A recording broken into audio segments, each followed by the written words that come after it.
தமிழ்நாட்டில் விருப்ப பாடமாக இந்தி மொழியை கற்க தடை ஏதும் இல்லை என்று தமிழ்நாடு அரசு விளக்கம் அளித்திருக்கின்றது.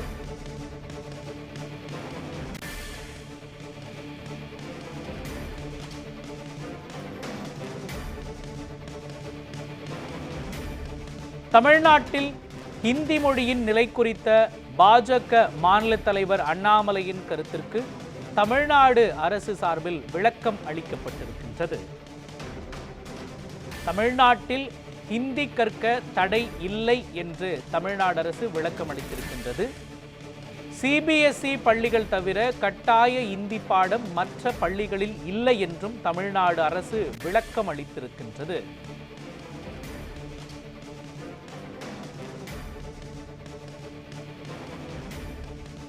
Central board of school education பள்ளிகள் தவிர மற்ற இடங்களில் இந்தி கட்டாயம் இல்லை என்றும் குறிப்பிடப்பட்டிருக்கிற சூழலில் அரசு பள்ளி மாணவர்களுக்கு இந்தி கற்க வாய்ப்பில்லை என்ற தவறான கருத்தை பரப்ப முயலுவது தவறு என்று தமிழ்நாடு அரசு குறிப்பிட்டிருக்கின்றது. விரிவான விவரங்களை வழங்குவதற்காக நமது செய்தியாளர் சாமுவேல் எபினேசர் இணைந்திருக்கிறார். சாமுவேல் எபினேசர், இந்த விளக்கத்தில் குறிப்பிட்டிருப்பது என்ன சொல்லுங்க. மோகன், தற்போது தமிழக அரசின் தகவல் சரிபார்ப்பாகும் அதிகாரப்பூர்வ எக்ஸல பதிவில் பாஜக தலைவர் அண்ணாமலை அவர்களின் கருத்திற்கு தற்போது பதிலளிக்கும் விதமாக தமிழகத்தில் தனியார் பள்ளிகளில் படிக்கும் 56 லட்சம் மாணவர்கள் குறைந்தது 30 லட்சம் பேர் மும்மொழி கற்கும் போவதும், அதே போல தமிழக அரசு பள்ளிகளில் படிக்கும் 52 லட்சம் மாணவர்களுக்கு அந்த வாய்ப்பு கிடைக்க கூடாதா அவர் கேள்வி எழுப்பியிருந்தார் என்று தமிழக பாஜக தலைவர் தெரிவித்திருந்த கருத்திற்கு இதற்கு எந்த தரவுகளும் இல்லை என தற்போது தமிழக அரசு சார்பாக தெரிவிக்கப்பட்டிருக்கிறது. குறிப்பாக அரசு பள்ளிகளுக்கு ஒரு பாடத்திட்டம்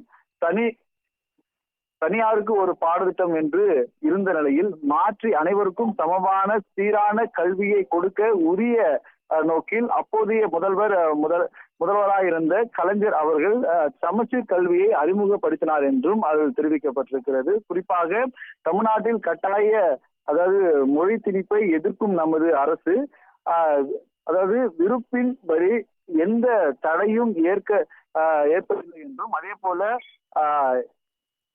அவ்வகையில் தனியார் கல்வி நிறுவனங்களில் இந்தி கட்டாயம் என்ற சூழல் இல்லை என்றும் இதில் தெளிவாக தெரிவிக்கப்பட்டிருக்கிறது. குறிப்பாக தமிழ்நாட்டில் உள்ள மொத்த பள்ளிகளின் எண்ணிக்கை சுமார் 58,000 உள்ளது. இதில் தனியார் பள்ளிகளில் சுமார் 12,690 பள்ளிகள் உள்ளது. இதில் சிபிஎஸ்இ பள்ளிகள் வெறும் 1,835 பள்ளிகள் மட்டுமே உள்ளதாகவும் தெரிவிக்கப்பட்டிருக்கிறது. இந்த நிலையில் சிபிஎஸ்இ பள்ளியில் தவிர கட்டாய இந்தி பாடம் எங்கும் இல்லை என்றும் பிற தனியார் பள்ளிகளில் எந்த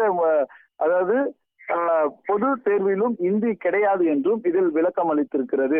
குறிப்பாக தமிழ்நாட்டில் வெறும் 3.16% பள்ளியில் மட்டுமே இந்தி கட்டாயம் என்ற சூழலில் இருக்கும் நிலையில் சிபிஎஸ்இ பிற மாநிலங்களுக்கு மாற்றி செல்ல வாய்ப்புள்ள குழந்தைகளுக்காக நாடு முழுவதும் ஏற்படுத்தப்பட்டிருக்கக்கூடிய திட்டம் என்றும், அதே போல